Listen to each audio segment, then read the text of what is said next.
เสียงพอตึกขาเขาเนี่ยคือโดนแถเนาะได้อีกยังไงโอ้มายังว่าลงคลิปบ่อยากดังบ่ลง YouTube เจ้าไลฟ์คลิปแต่ใน YouTube ไปตั้งแต่กินก้อยกับปอมอาจารย์เสียงกำลังไปขามซีขามซีในใส่ความได้ใช่บ่ก็น้ำขามขามซีขามได้ไรแหละขามซีบ่ว่าสิย่วงยังไปนี่แหละย่วงขวามเว้าปั้นห้อง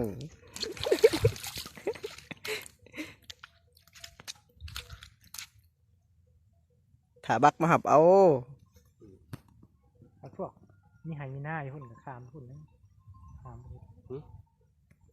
ไปล่มเช้าได้เสียไปผู้เดียวเลยคืนมาขี่เหื่อขามเลย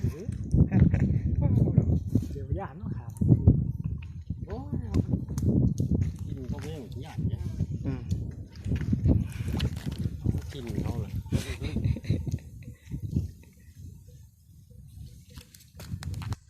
ใจมองบ่กินก้อยเช้าบ่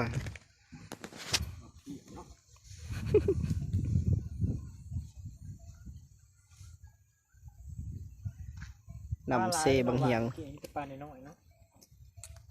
ปลาหน่อยมันของอ่ะพี่เนาะมันกะลี่บ่น้ำบ่ไหลนี่แหละใส่เบ็ดนี่ถึงเสียงตอนนี้บักกำลังมาเนาะพี่น้องเนาะขี้เหี้ยตอนนั้นแล้วโอ้สุดยอดภูมิปัญญาชาวบ้านโอ้ไม่ตู้ไปหายังสิดเบ็ดบ่สิดเบ็ดเด้อสิดเบ็ดบ่ไม่ตู้ใช่โอ้ติดตาม10 คนนี่เอาเข้ามาเลยเนาะตอนนี้เนาะถอยแม่บักเหยียบแล้วหัวจานเสียงกำลังสิขึ้น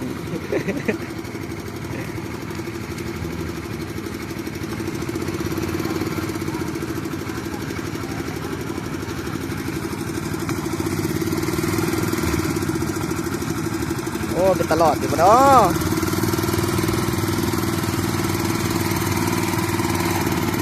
เสียวเว้ย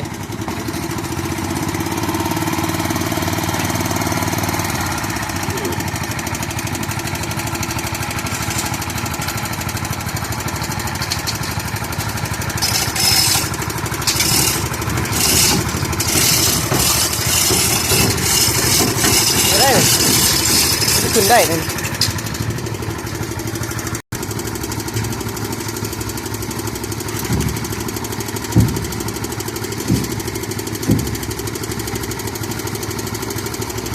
มันบ่ไหลออกขึ้นบ่มันบ่ไหลออกขึ้นบ่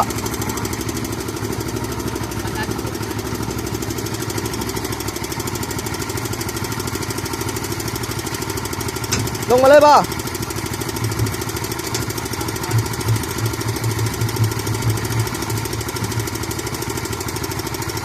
กำลังเสียรถขึ้นพี่น้องเลย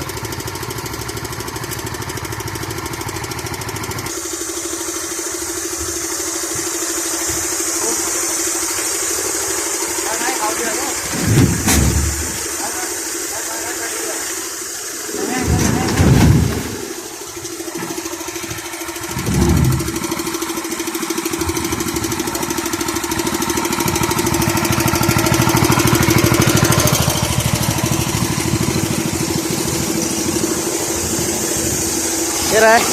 เป็นอะไร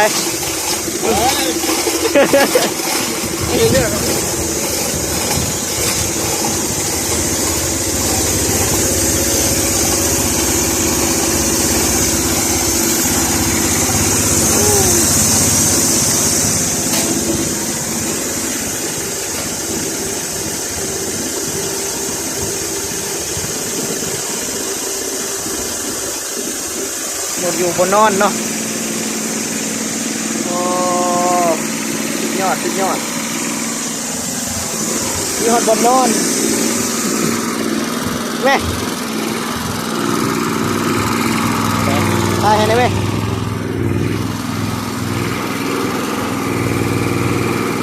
โ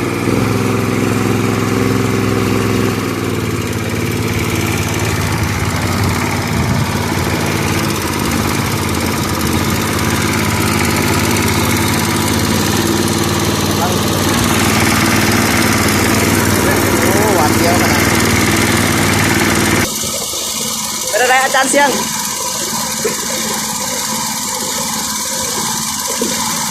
บอกนะแม่บอกนะแม่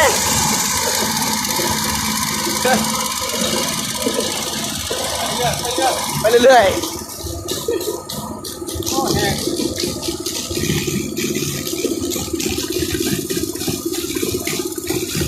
ไปอยู่บน ๆจัก อยู่ ไปคือว่าอยู่หมองเก่าเนาะ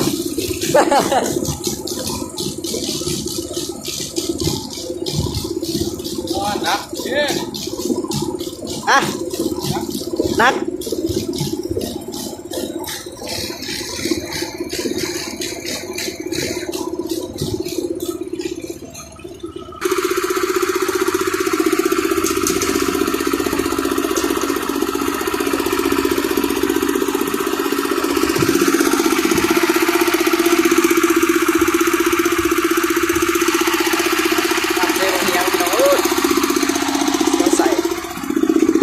ไลฟ์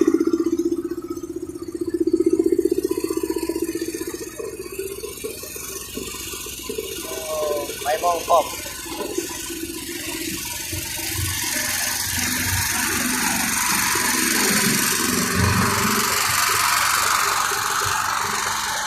การเสียงเอ้ย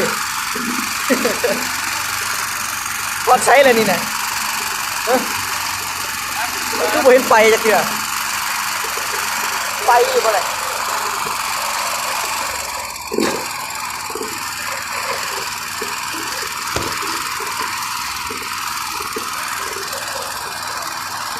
โอ้ยผู้สาวมาบ่ท่าผู้สาวพุ่นน่ะ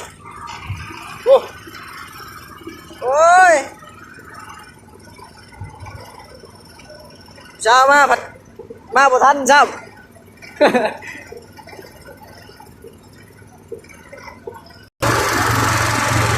ตะลิงขาดลูกนี่สิบ่ตายบ่ขึ้นมาแม่ ระวังบักโคมได้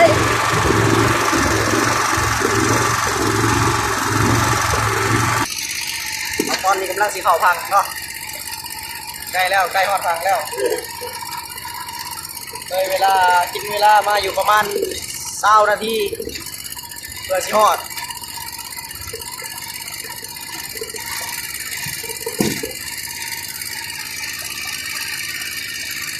ใกล้สีขาวพังแล้ว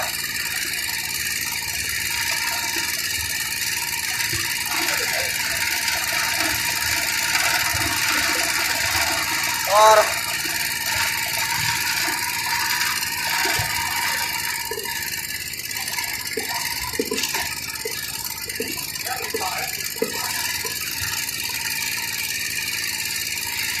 ยุดไปเลยน้ำกำลังมาพี่น้องพยาธิไรทำมาแห้ง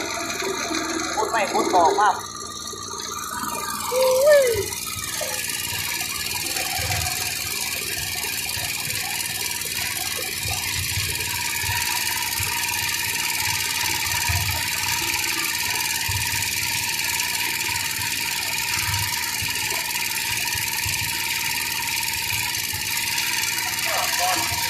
ฮะอะไรยังฮะบนนอนเขาเป็นอะไรชิบะฟังเลยดีใจบ่ดีใจ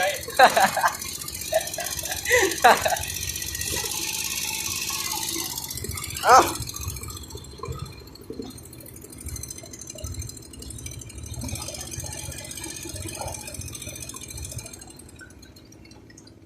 อ๋อ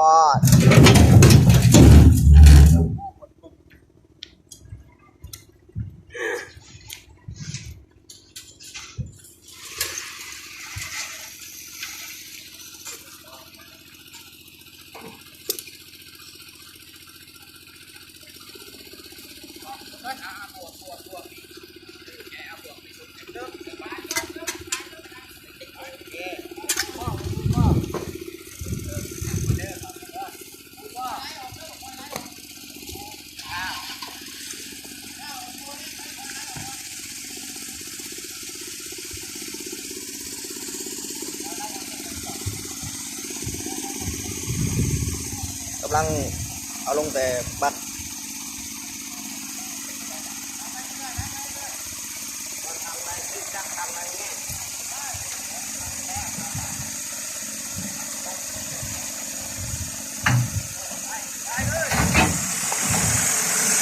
เรียบร้อยเอาขอจบคลิปเพียงเท่านี้เนาะพี่น้องเนาะถ้าผู้ใดได้เบิ่งแล้วก็กดติดตามเลยเด้อ